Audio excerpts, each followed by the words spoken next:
سبح اسم ربك الأعلى الذي خلق فسوى والذي قدر فهدى والذي أخرج المرعى فجعله غثاء نحوا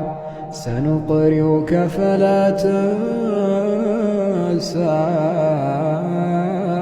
إلا ما شاء الله إنه يعلم الجهر وما يخفى